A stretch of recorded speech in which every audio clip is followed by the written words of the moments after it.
Sabi nila, we are made by our environment. Gawa tayo ng ating paligid, ng mga circumstances na ating kinalalagyan. Produkto tayo ng mga nangyayari sa ating paligid at lipunan. Ikaw, anong klaseng produkto ka ba? Ikaw ba ay produkto ng magandang lipunan? O produkto ka ng isang tiwali at masakit na nakaraan?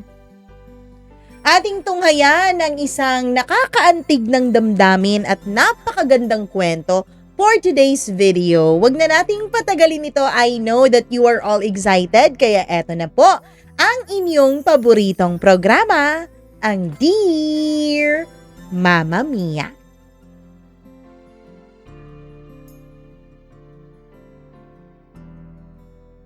Marami sa atin ang lumaking wala namang pagpipilian. Marami sa atin ang lumaki sa marumi, maingay, at puno ng krimeng kapaligiran. Paano nga ba makakatakas sa paligid na yon? Paano ka nga ba makakabuo ng magandang kinabukasan mula sa isang napakadilim na nakaraan? Dear Mama Mia, magandang araw sa iyo at lalong-lalo na sa mga tagapakinig at taga-suporta ninyo. Isa po ako sa libo-libo na mga araw-araw na nag-aabang ng panibagong upload sa iyong YouTube channel. Hindi lang po talaga ako pala komento, Mama Mia. Ginagawa lang kitang background at ginagawa ko lang na pampalipas oras itong iyong programa. Pero hindi lang pala siya pampalipas ng oras. Dahil ang daming beses na meron akong napupulot na aral mula sa mga kwentong itinatampok mo araw-araw. At hindi ko aakalain na darating ang araw na magkakaroon ako ng lakas ng loob para ibahagi din sa inyo ang aking istorya. Hindi matahimik ang bahay namin kahit gabi na mula pa noong aking kabataan. Hindi dahil sa tawanan, kundi dahil sa matinding galit at sigawan. Itago niyo na lamang po ako sa pangalang June, panganay sa magkakapatid. At mula pagkabata, Mama Mia, nakita ko na po nakakaiba ang aming pamilya. Nakita ko na po na hindi po ito tulad ng mga napag-aaralan ko sa eskwela. Nang sabi nila ang tatay ang haligi ng tahanan at nagbibigay ng mga pangangailangan ng kanyang mga anak at asawa. Hindi po kasi ganon ang kinalakihan ko. Ang tatay ko pong si Nestor ay araw-araw pong nasa peryahan, sabungan, o kahit na anong lugar na may pasugal o may mga pustahan. Kahit walang pera, tataya pa rin. Kahit mangutang, basta't makataya lang sa kanyang paboritong sugal. Kahit gutom na kami na kanyang pamilya, uunahin pa rin niya yung pagtaya at pagsusugal, Mama Mia. Ang nanay ko namang si Cora ay hindi naman po siya inosente sa kwentong ito. Hindi katulad ng iba po ninyong mga kwento na itinatampok, Mama Mia, na yung nanay ay nahihirapan. Yung nanay ang kumakargo sa mga pagkukulang ng ama. Sa amin po, Mama Mia, ay iba. Kasabwat po ang mismong nanay ko sa klase ng bisyo na meron ang ama ko. Siya ang nagbibilang ng pera tuwing nananalo si tatay. Siya ang nagtatago ng listahan ng mga utang nila.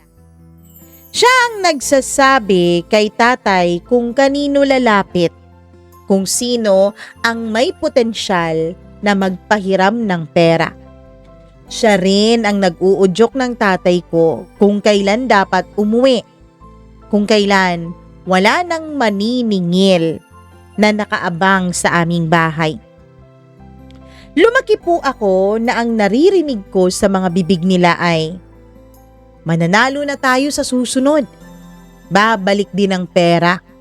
Konting tiis na lang. Malapit na akong pumaldo.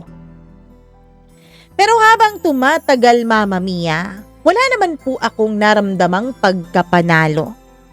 Bagkus, puro talo po ang naramdaman ko sa buhay namin. Hanggang sa kami na po ang nauubos.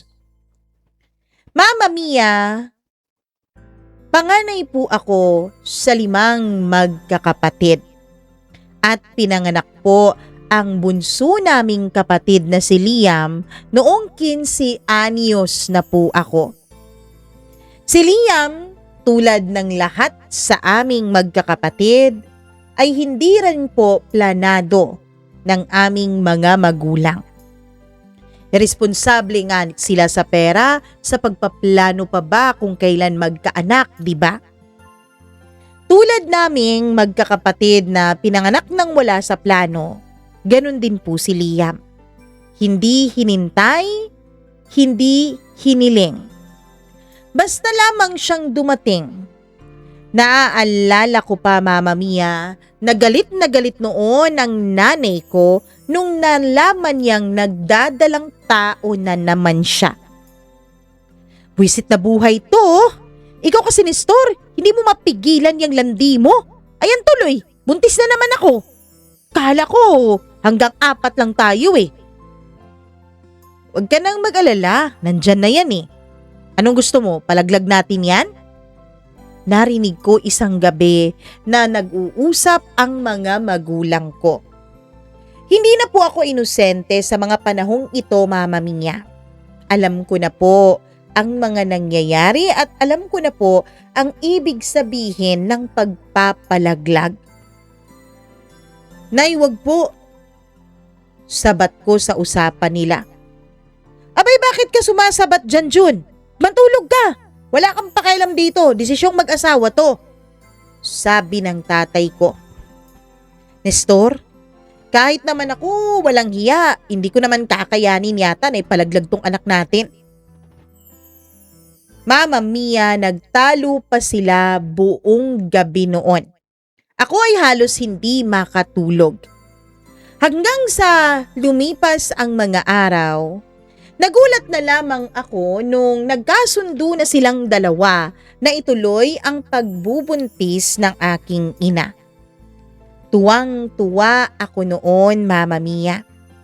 Kasi kahit naman alam kong mas lalo kaming mahihirapan dahil madadagdagan na naman kami, kapatid ko pa rin po ang nasa sinapupunan ng aming ina.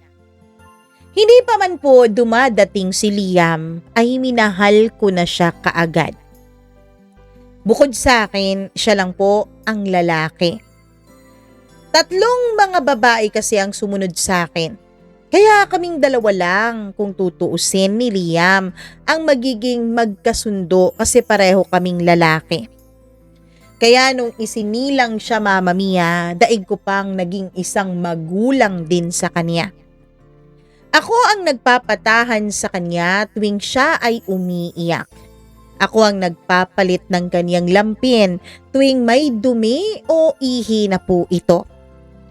Ako rin ang bumibili ng gatas kahit sa papiso-pisong ipon ko mula sa pagtulong ko sa mga kapitbahay.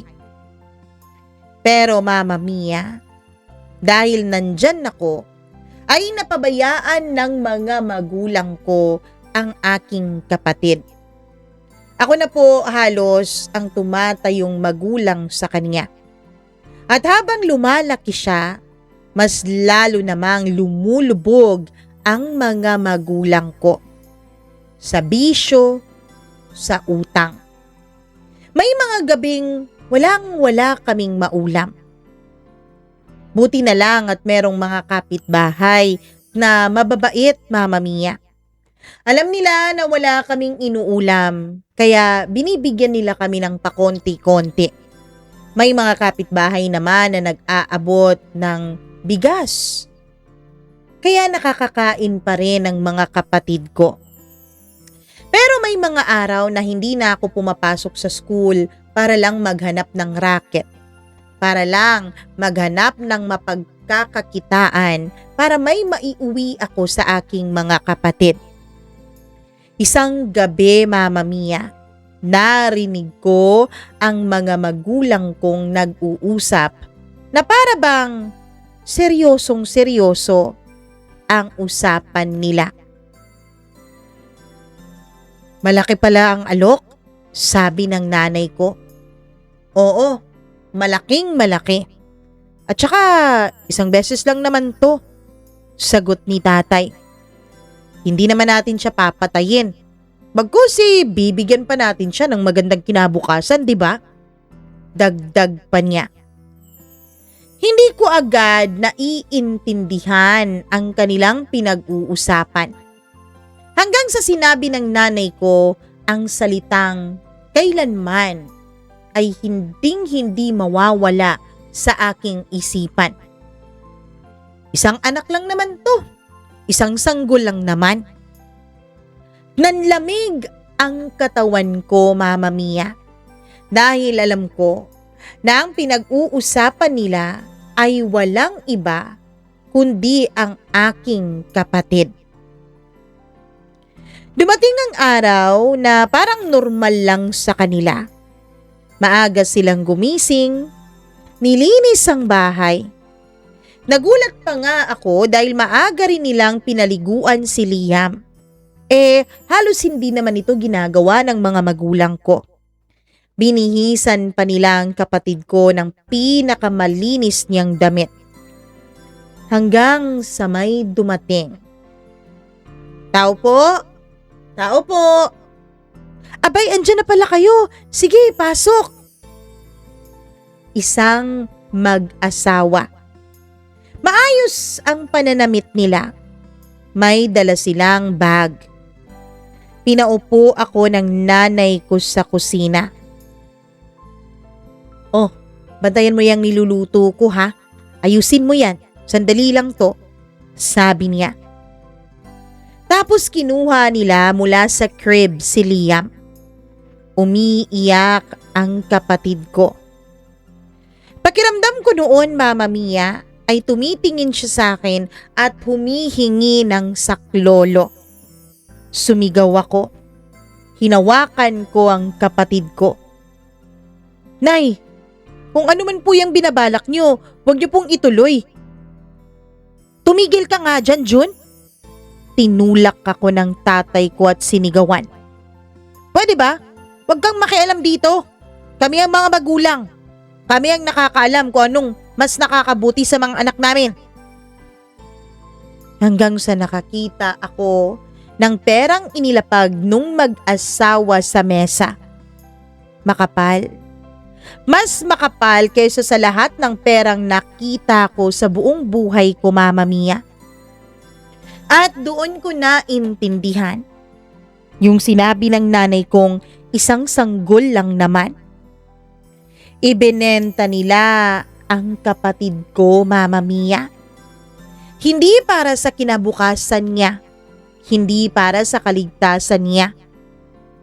Hindi para sa amin na pamilya niya. Kundi para sa pagsusugal nilang dalawa. Mama Mia, umiiyak ako noon na halos magmakaawa na sa mga magulang ko. Huwag lang nilang ituloy ang kanilang binabalak. Pero ano bang magagawa ng isang katulad ko? Alam mo ba kung anong mas masakit, Mama Mia? Sa araw na yun, hindi ko man lang nakitang umiyak ang nanay ko. Anak niya yung binibenta niya. Hindi ko man lang nakitang nanginig ang kamay ng tatay ko habang iniaabot niya ang kapatid ko dun sa mag-asawa. Alam mo, mas nakita ko pa ngang nanginig ang kamay niya, yung dinampot na niya yung perang nakalagay sa mesa. Ako lang ang naiwan sa sahig. Yakap ang walang laman na kumot ng kapatid ko. Ang tatlo kong mga kapatid noon ay nasa eskwela, kaya wala silang kaalam-alam na wala na pala silang bunsong dadatnan pag-uwi nila. Mama Mia, nung makaalis ang mag-asawa, ay sabay ding tumayo ang mga magulang ko. Dinampot ng tatay ko yung pera. Pumasok sila sa kwarto.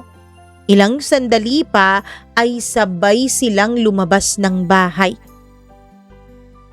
At ako, doon nagsimulang mabuo ang galit sa puso ko. Dati lagi kong sinasabing masamang magalit sa iyong mga magulang. Pero nung ginawa nila yun, nag-iinit po ang dibdib ko sa sobrang galit na nararamdaman ko para sa kanila. Pagkaalis nila ay biglang tumahimik ang bahay.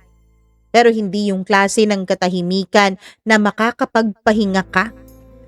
Yung tahimik na parang may namatay. Yung tahimik na parang walang kapayapaan. Mama Mia, nakaupo lang ako noon. Pagkatapos ilang sandali pa ay bumalik kang nanay ko. Umupo siya sa isang bangko. Tapos binibilang ang pera. Isa-isa. Nakikita ko pang nakangiti siya habang binibilang ito. Siguro gaya ko, nun lang din nakakita ng ganun kalaking halaga si nanay. Habang nagbibilang siya, parang walang naging kapalit ang perang yun. Parang hindi sanggol ang naging kapalit noon. Ang tatay ko naman ay nagbalik. May dalang alak. Pagkatapos Mama Mia, ay sabi niya mamaya na lang daw niya iinumin yun. Nagbihis agad siya na parang may lakad. Parang excited. Babalik din yan, sabi niya. Hindi ko alam kung ano ba ang tinutukoy niya. Kung yung konsensya ba niya, yung kapatid ko ba, o yung pera ba. Hindi ako nagsalita. Hindi na ako umiyak noon. Parang may pumutok sa loob ko, pero wala namang lumalabas. Hindi na po kalungkutan ang nararamdaman ko, kundi galit na Mama Mia. Kinagabihan, umuwi ang tatay ko ng lasing. Wala na ang kalahati ng pera. Grabe ka naman, Nestor. Inubos mo yung pera? Natalo lang. Alam mo naman yung sugal. Kala mo naman di ka nagsusugal ah. Huwag kang mag-alala, Cora. Babawi tayo bukas. Sabi niya sa lasing na boses. Ngunit hindi naman po nangyari ang kanyang sinabi. Hindi naman siya nakabawi. Bagkus kinabukasan, nawala na ang lahat. Natalo na ang lahat, Mama Mia. Doon ko nakita na umiyak nang umiyak ang nanay ko. Hindi dahil kay Liam, hindi dahil nagsisisi siya sa ginawa nila sa kapatid ko, kundi dahil pinatalo ng tatay ko ang lahat ng pera sa loob lang ng 2 araw. Doon ko napatunayan, Mama Mia, hindi naman talaga sa lahat ng pagkakataon na kahirapan ang nakakasira sa buhay ng tao. Kundi minsan, kahit pa hindi mahirap, kahit pa kayang-kaya naman talaga, ay nasisira pa rin dahil sa pagsusugal. Simula noon, Mama Mia, ay tila ba kinarma pa ang aming pamilya sa mga nangyari. Kasi naging sunod-sunod ang kamalasan na aming natamo. Pinutulan kami ng kuryente. Tinubuan ng malaking interes ang pagkakautang ng mga magulang ko. Ewan ko kung tinubuan ba talaga ng malaking interes o dahil lang sa tagal nilang magbayad kaya lumobo na ito ng lumobo. May mga taong kumakatok sa pintuan namin kahit 10 oras ng gabi. At ang mga taong ito ay hindi nakangiti, nagagalit, naiinis, sumisigaw kahit gabing-gabi na. Ako ang humaharap sa kanila. Ako ang nagsisinungaling para sa mga magulang ko. Ako ang humihingi ng pasensya doon sa kanilang mga pinagkakautangan. Minsan, Mama Mia, may nagsabi sa akin, isa sa mga pinagkakautangan ng mga magulang ko. Alam mo, Toy, masyado ka pang bata. Hindi mo pa dapat hinaharap pang ganitong mga klaseng problema. Hindi ikaw ang dapat nandito. Hindi ikaw ang dapat humaharap sa amin, kundi ang mga magulang mo. Pero wala naman akong pagpipilian, Mama Mia. Malas ko lang talaga kasi napunta ako sa mga walang kwentang mga magulang.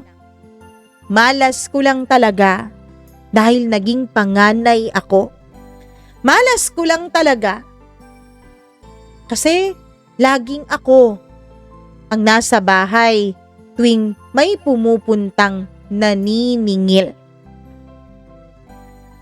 Mama Mia, naging ganun ang routine ko sa araw-araw. Bukod sa laging pagsisigawan ng mga magulang ko, kasi nga walang pera, kasi nga gutom, kasi nga gusto pang mas lalong magsugal.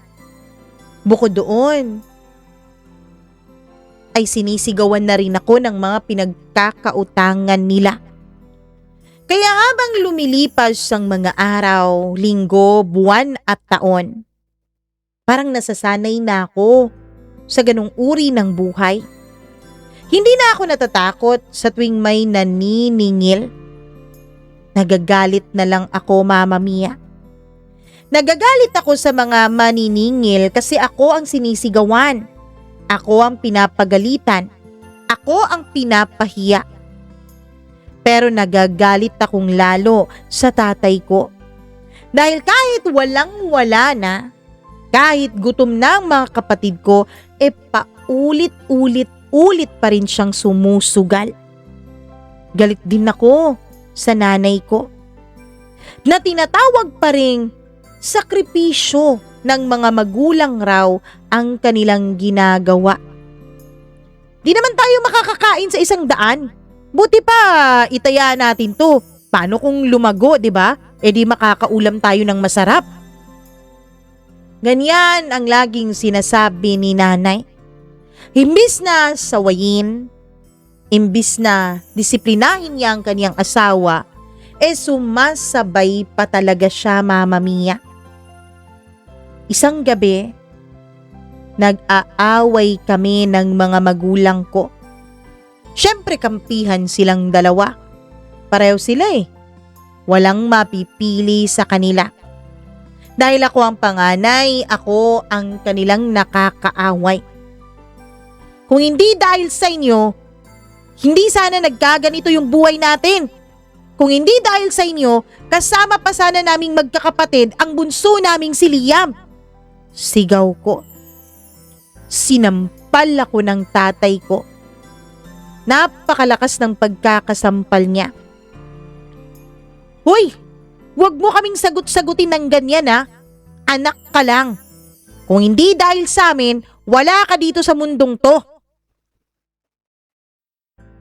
Pero sa totoo lang, Mama Mia, habang sinasambit niya yun sa akin, naisip ko, Mas mabuti pa sigurong wala ako dito sa mundo kaysa sa nilagay nila ako sa ganitong sitwasyon at sa ganitong buhay. Mama Mia, 18 taong gulang ako nung umalis ako ng tuluyan sa bahay. Walang dala, walang plano, puro galit lang ang nararamdaman ko. Gustuhin ko man pong isama ang mga kapatid ko, ay alam ko po na mas lalo silang mahihirapan sa poder ko. Kasi wala naman talaga akong konkretong lugar na papupuntahan. Saan ko sila patutulugin? Mga babae pa naman ang mga kapatid ko. Kaya napilitan akong iwan sila. Hindi rin naman ako pinigilan ng mga magulang ko. Hindi rin nila ako hinabol, Mama Mia, nung umalis ako. Para bang matagal na nilang hinihintay ang pagkakataon na yon. Para bang matagal na nilang binitawan ang pagiging magulang sa akin. Tanging mga kapatid ko lamang ang umiiyak, Mama Mia. Tanging mga kapatid ko lamang ang humihiling na wag ko silang iwanan. Na antayin ko sila, na isama ko sila. Pasensya na kayo ha. Hindi pa magagawa ng kuya yun ngayon. Kasi walang-wala pa ako eh. Pero magtiwala kayo. Babalikan ko kayo. Mama Mia, mahirap ang mabuhay sa labas. Mahirap ang mabuhay ng mag-isa. Pero kahit mahirap, malinaw sa akin ang gusto kong gawin. Kaya naman nagtrabaho ako kahit saan. Kung ano-anong trabaho ang pinasukan ko. Nagtrabaho ako sa construction worker bilang helper. Nagtrabaho rin ako sa warehouse, sa delivery, sa factory. Tuwing gabi, iniisip ko ang mga kapatid ko. Dinadalaw-dalaw ko pa rin naman sila pero mula lang sa malayo, Mama Mia. Tinitignan-tignan ko kung mabuti ba ang kanilang kalagayan. Pagkatapos noon ay nagbibigay din ako ng pera. Hanggang sa malaman ko na yung 2 kong mga kapatid ay umalis na rin sa bahay. Nagtrabaho sila. Or should I say, pinagtrabaho sila ng mga magulang ko. Pinagtrabaho sila bilang mga kasambahay. Ang bunsong babae naman, Mama Mia, ay kinuha ng tiyahin ko. Kaya medyo naging kampante ako dahil wala nang naiwan na kapatid ko sa poder ng mga magulang ko. Pero tuwing gabi naiisip ko pa rin sila. Lalong-lalo na ang bunso naming si Liam. Iniisip ko kung buhay pa ba siya. Iniisip ko kung may tumatawag ba sa kanya na kuya o may tinatawag ba siyang kuya. Hindi ko alam, Mama Mia, kung ano ang mas masakit noon. Mas masakit ba ang umasang magkakatagpo din kami ng kapatid ko? O mas masakit ba ang tanggapin ko na lang na wala na talagang pag-asa na magkikita pa kaming 2? Mama Mia, mula nung umalis na po ang mga kapatid ko sa bahay, ay hindi na po ako umuwi doon. Ni hindi ko na po sinilip kung ano ng kalagayan ng mga magulang ko. In short, wala na po akong pakialam sa kanila.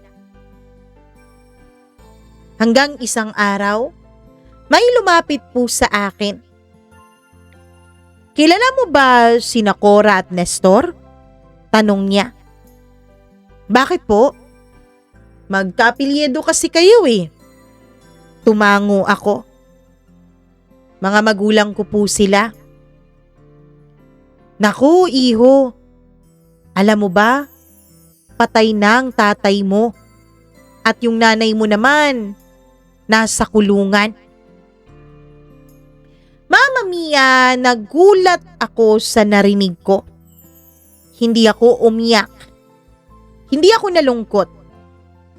Pero Mama Mia, hindi rin ako natuwa. Ang unang pumasok lang sa isip ko, kumusta kaya ang mga kapatid ko? Alam kaya nila ang nangyari? Alam kaya nila na nasa kulungan ang nanay namin? At kawawa naman si Liam. Wala siyang kaalam-alam na unti-unting kinakarma ang mga magulang na nagbenta sa kanya. Mama Mia, akala ko sa pagkakakulong ni nanay at sa pagkamatay ni tatay ay tapos na ang kwento ko. Pero dun pa lang pala talaga nagsisimula ang lahat. Dahil may mga lihim na kahit ang sugal, hindi kayang itago magpakailanman. Mama Mia, matagal akong natulog sa isip na patay na ang nakaraan.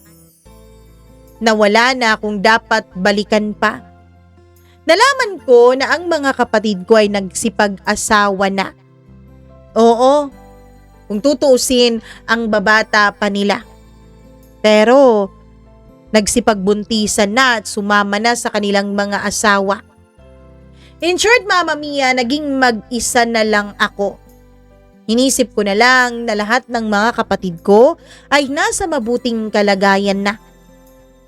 At sana nasa mas mabuti na ring kalagayan si Liam kahit hindi ko alam kung nasaan siya. Pero Mama Mia, hindi tulad ng iba kong mga kapatid. Kay Liam po, may mga tanong-tanong pa rin sa utak ko na hindi namamatay. Tuwing nakakakita ako ng mga batang lalaki sa kalsada, iniisip ko, ganito na kaya kalaki ang kapatid ko? Ganito rin kaya siya kataba? Ganito rin kaya siya kasaya habang nakikipaglaro sa mga kalaro niya? O may mga kalaro kaya siya?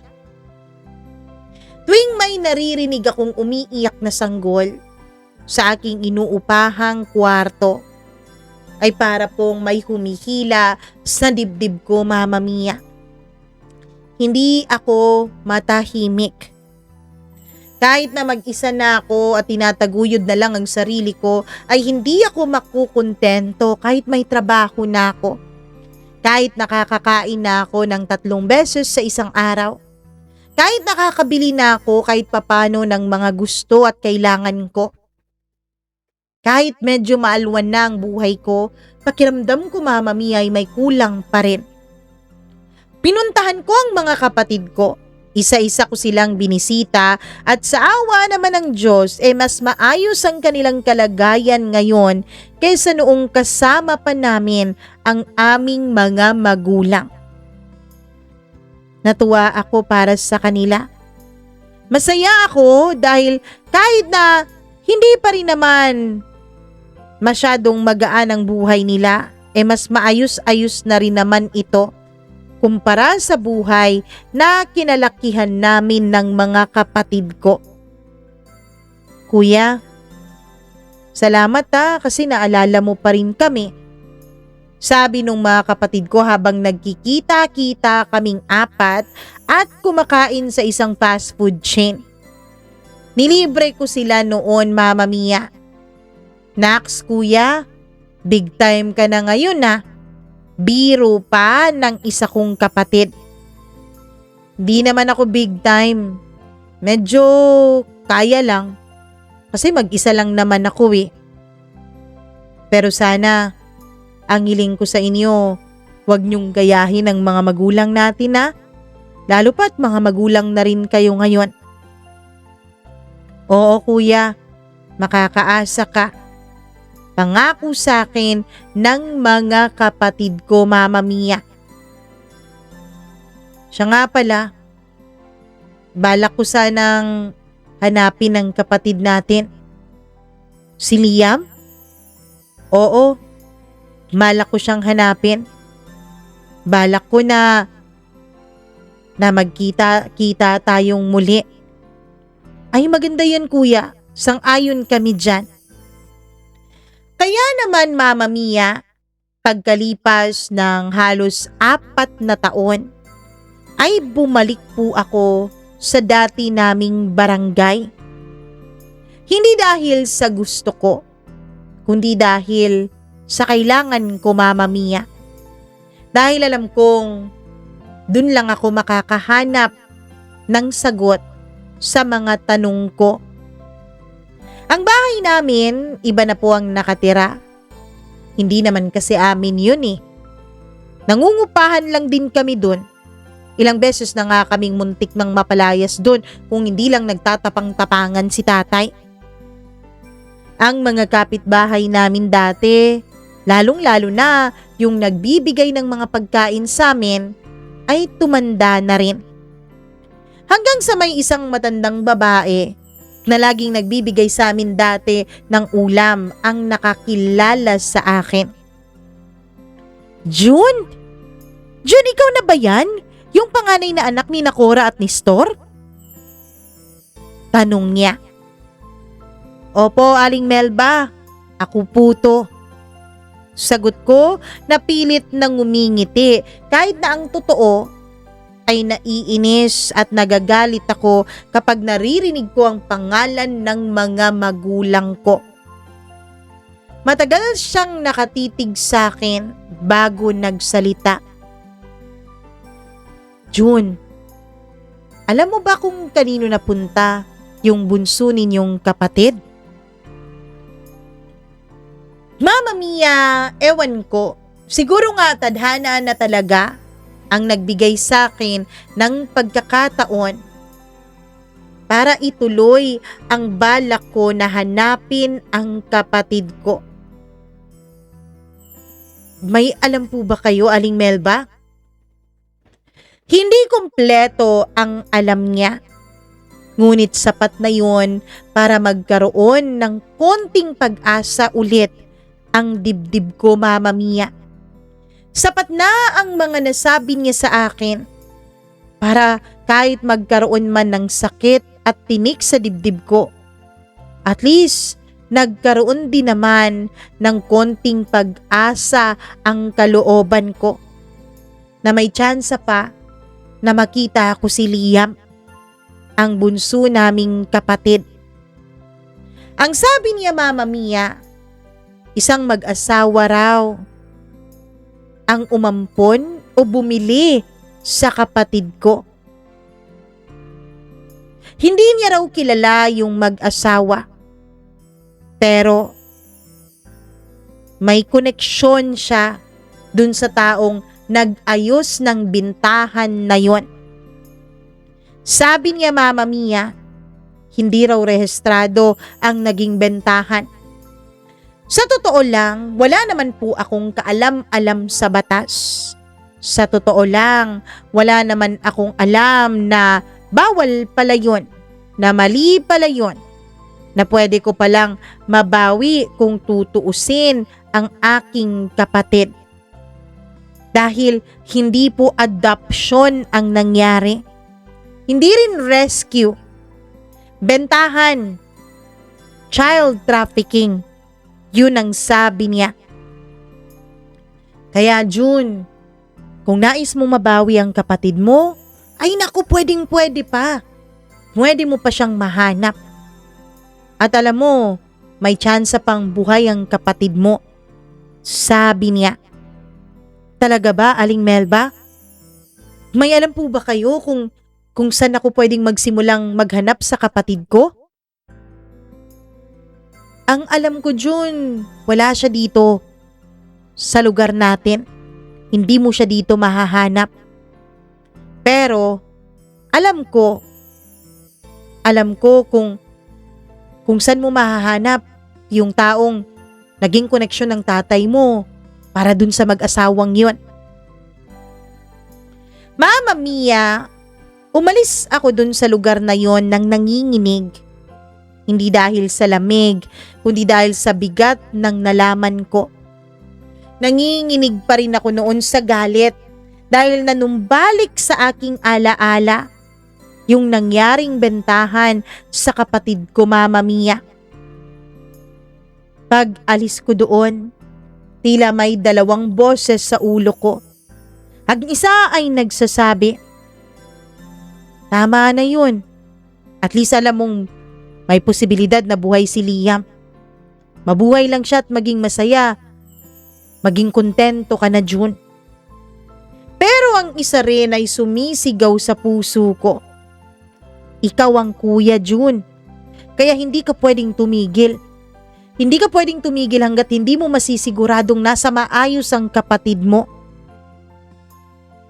Kung tutuusin, Mama Mia, mas madali pong isipin at mas madali pong gawin yung hayaan na lang at isipin ko na lang na nasa masaya at mabuting kalagayan si Liam at mag-focus na lang ako sa buhay ko.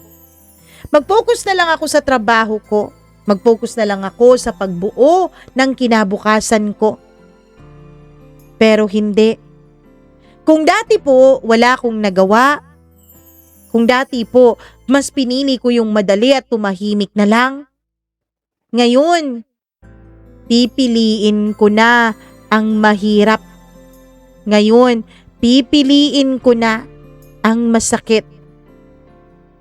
Kaya naman, Mama Mia, pinili ko po ang isang daan na alam kong mahirap daanan.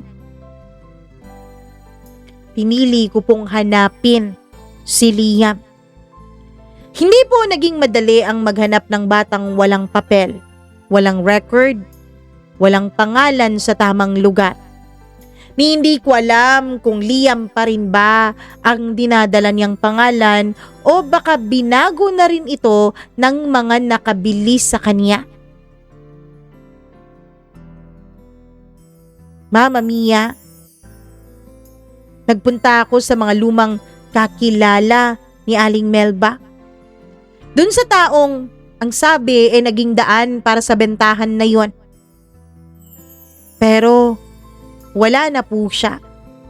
Patay na po pala siya at magkasunod lang silang namatay ng tatay ko. Hanggang sa nagpunta ako sa mga lumang kakilala ng nanay ko. May mga ayaw magsalita. Pero may mga katulad din naman ng nanay ko na magsasalita kapag may kapalit. May isang lalaking nagsabi sa akin ng isang impormasyon kapalit ng 2,000 piso. Mama Mia, kahit na mahirap para sa akin na kitain ang perang yon, ay binigay ko pa rin sa kanya ang naipon ko para lang sa kakarampot na impormasyon. Huwag kang mag-alala, Liam. Kung dati walang nagawa si kuya, ngayon gagawin niya ang lahat para mahanap ka. Alam mo, may babae noon. Siya ang nag-aayos ng ganyan. Pero namatay na yun eh. Nainis pa talaga ako sa nalaman niya, Mama Mia. Kasi pareho lang kami ng alam. Ngayong naging daan sa bentahang yun, wala na at namatay na. Isa na namang pinto ang nagsara. Sa totoo lang, Mama Mia, sa ilang araw, linggo at buwan kong paghahanap kay Liam, may mga gabi po na gusto ko nang sumuko. Pagod na po ang katawan ko. Pagod na rin ang isip ko. May nagsasabi sa akin na hindi ko naman kasalanan ng ginawang bentahan ng mga magulang ko. Kaya hindi ko responsibilidad yun. Pero tinatanong ko ang sarili ko, Mama Mia. Ano po ba ang sasabihin ko sa kapatid ko sa oras na mahanap ko nga siya? Hi Liam, ako ang kuya mo? O Liam, patawarin mo ako kung hindi kita na ipagtanggol dati. O baka naman, Liam, huli na ba ang lahat para kay kuya? Sa mga tanong na yon ay wala po talaga akong mahanap na kahit na anong sagot mula sa puso ko. Isang araw, habang nagtatrabaho ako sa bodega, may dumating na delivery list. May pamilyar na apelyido, Mama Mia. Parehong-pareho ng apelyido nung sinabi sa akin ng mga impormasyon na yun daw ang napagbentahan ng mga magulang ko kay Liam.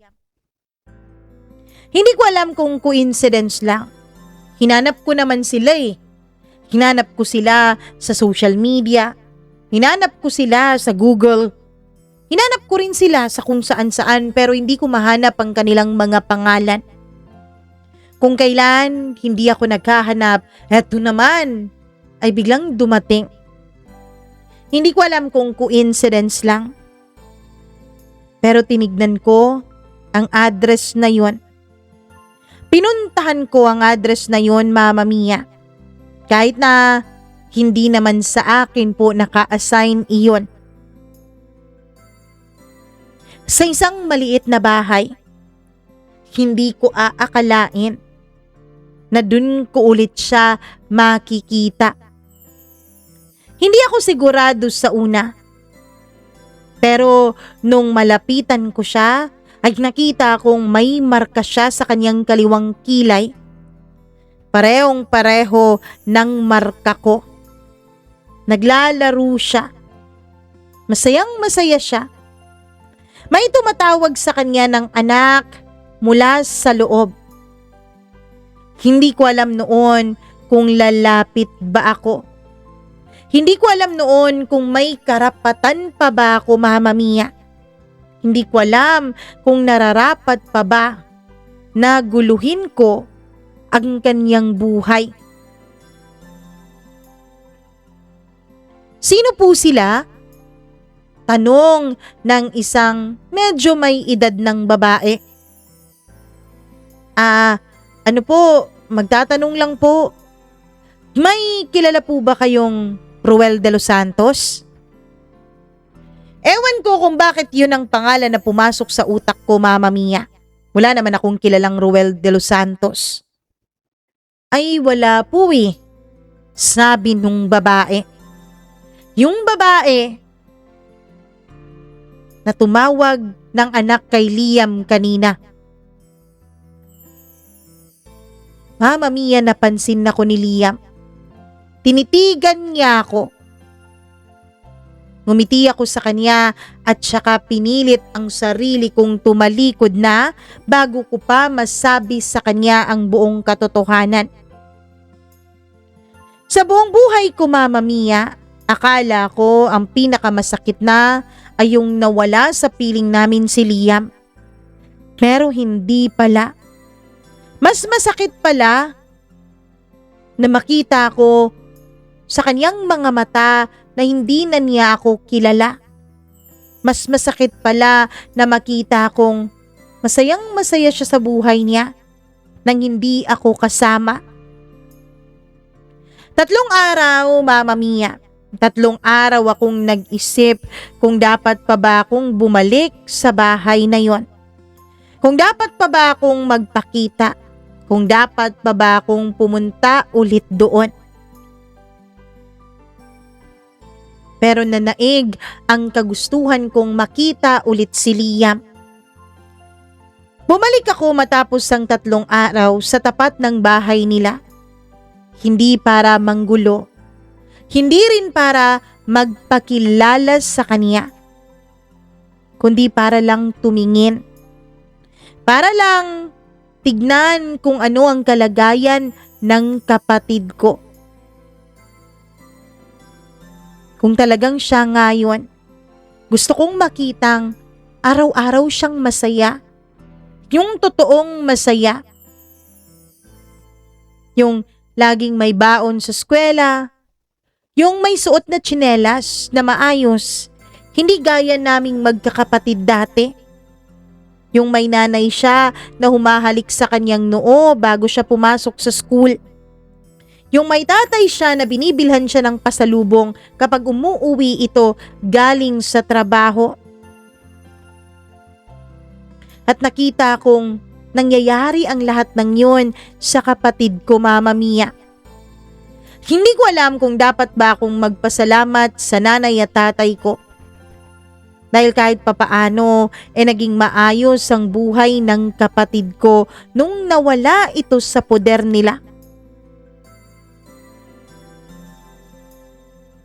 Mama Mia, tuwing nakikita ko po kung paano pahalagahan si Liam ng mga taong nakabili sa kanya, ay parang may kutsilyong dahan-dahang umiikot sa dibdib ko.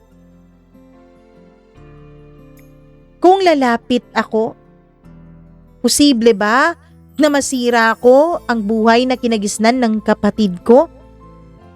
Kung mananahimik lang ako, makakayanan ko bang itanggi habang buhay ang koneksyon ko kay Liam? Isang hapon, Mama Mia, habang nasa tindahan ako sa tapat ng bahay nila at umiinom ng soft drinks at kumakain ng tinapay, ay biglang lumabas yung babaeng tinatawag na mama ni Liam. Nilapitan niya ako. Alam mo, iho, napapansin ko ilang araw ka nang pumupunta dito. At diba, ikaw din yung naghahanap noon dati ng isang pangalan ng lalaki? Opo, sagot ko. Sino ba talaga ang hinahanap mo, iho? Kasi ilang araw ko nang napapansin na tingin ka ng tingin sa direksyon ng bahay namin. Sabi niya. Hindi naman galit ang tono niya, Mama Mia, pero hindi rin naman mabait. Parang nagtatanong lang, parang nagtataka lang. Mama Mia, hindi ako nagsinungaling. Pero hindi rin naman ako tahasang umamin sa kanya ng totoo. May hinahanap lang po talaga ako, sagot ko. Tumango siya. Sana totoo yung sinasabi mo. Sana wala kang binabalak na masama sa bahay namin o sa mga taong nakatira dyan. At sana kung may hinahanap ka nga, sana matagpuan mo na siya. Umalis na siya na parang alam niya ang kalahati ng totoo. Umalis na siya nang hindi man lang hinihintay ang sagot ko sa kanyang mga sinabi.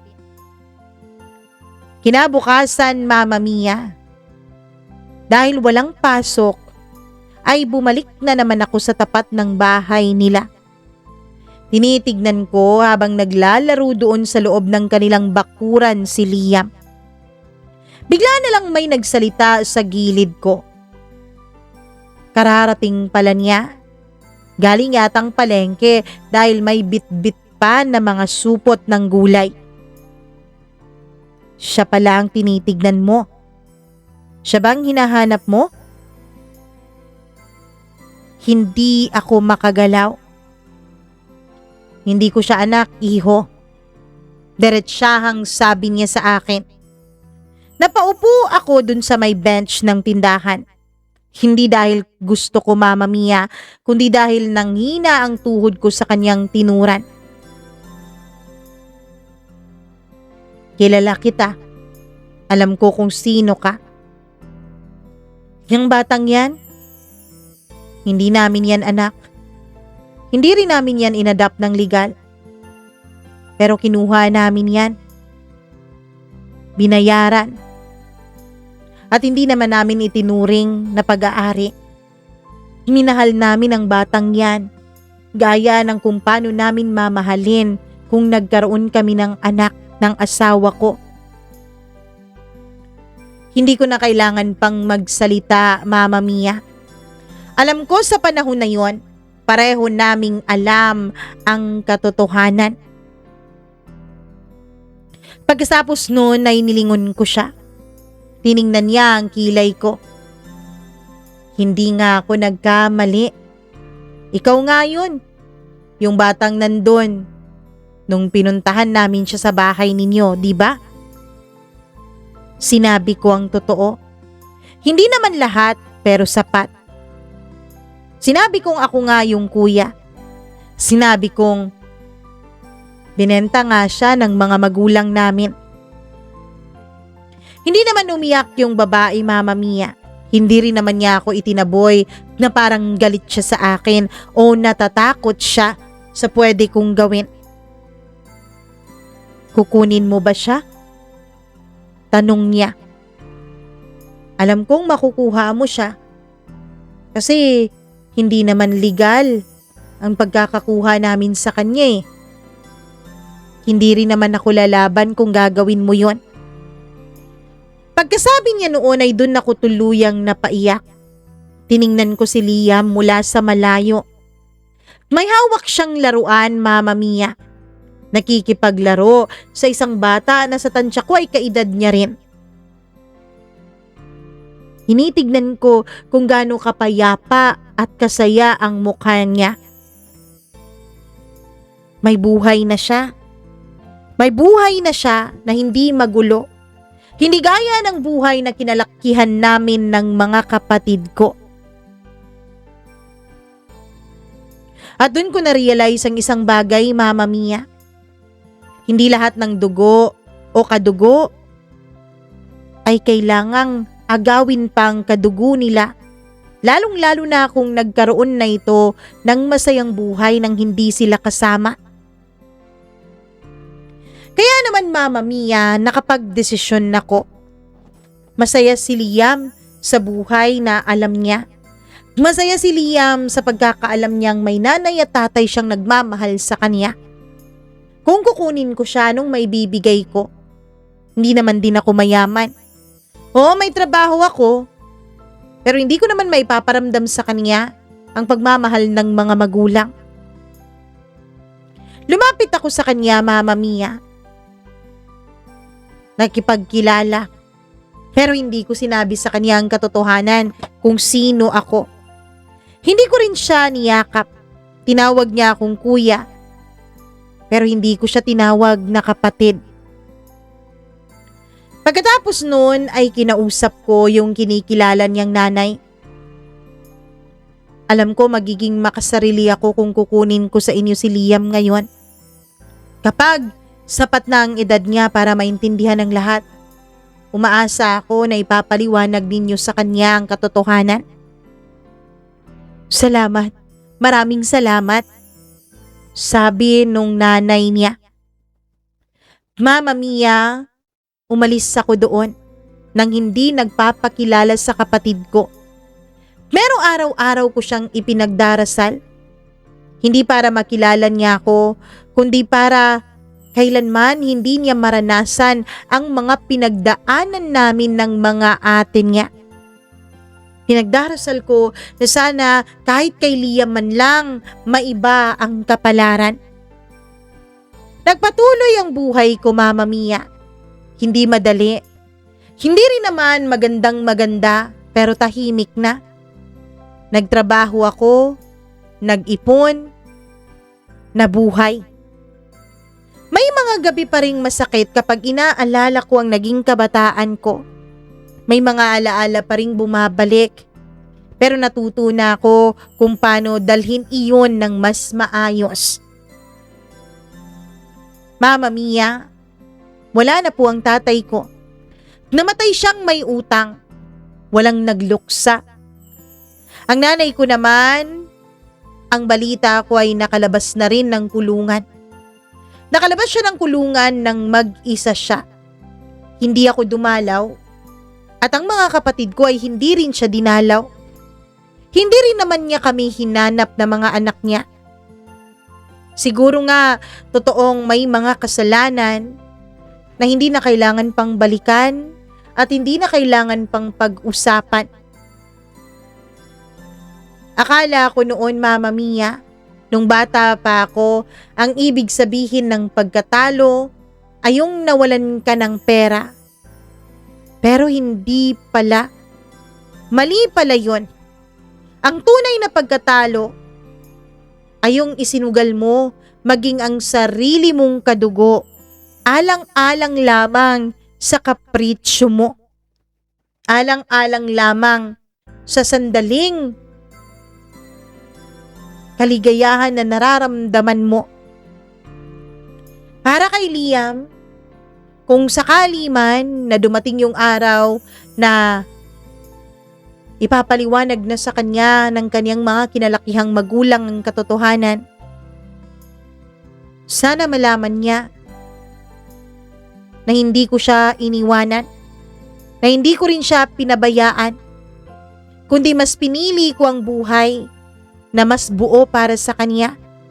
Kahit ang ibig sabihin noon ay wala ako sa tabi niya. Liam, ako ang kuya mo, si Kuya June mo. At kahit hindi mo ako kilala, o kahit may tsansang hindi mo na ako makikilala, sana tatandaan mong mahal na mahal ka ng kuya. At patawarin mo ko kung wala man akong nagawa noon para ipagtanggol ka sa ating mga magulang. Hanggang dito na lamang po itong liham ko na ito, Mama Mia. At maraming salamat dahil itong iyong programa ay nakakatulong din sa mga kagaya ko. Nakakatulong din para maramdaman namin na hindi kami nag-iisa sa aming mga pinagdadaanan. Lubos na gumagalang, June.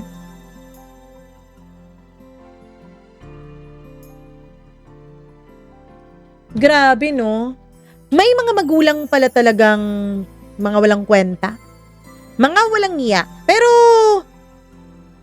in all fairness, naging mas mabuti din naman ang buhay ni Liam nung binenta siya ng mga magulang nyo kaysa sa nasa piling nyo siya.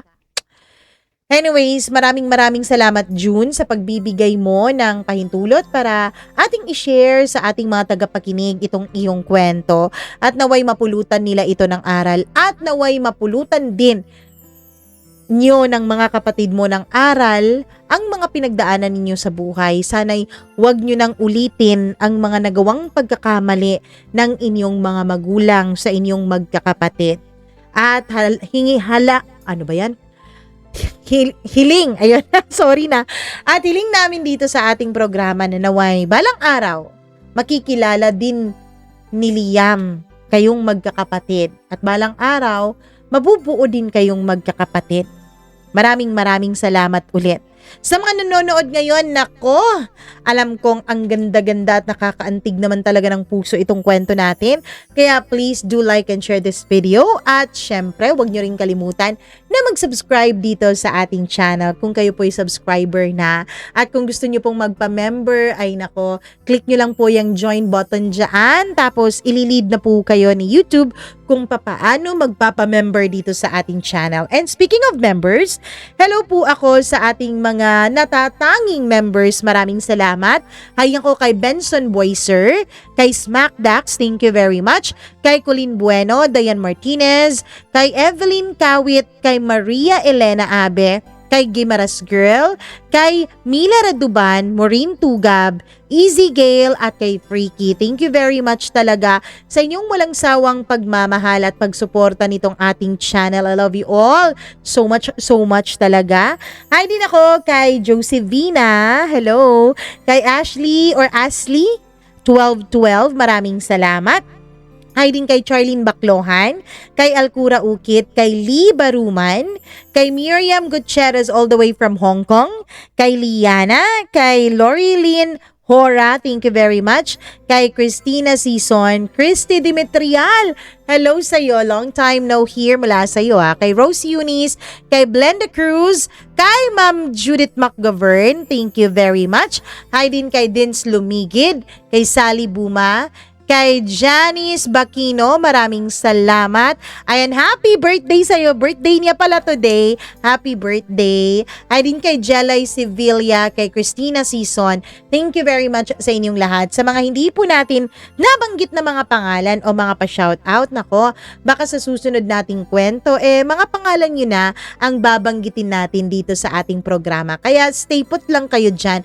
Huwag kayong mawawala. At syempre, kung meron kayong sariling kwento, please please do not hesitate to share that to us. Ayan po ang ating email address sa baba, mamamiacdo0317@gmail.com. My name is Mama Mia, na laging nagsasabing mag-ingat po kayo palagi. Mwah! I love you. Bye!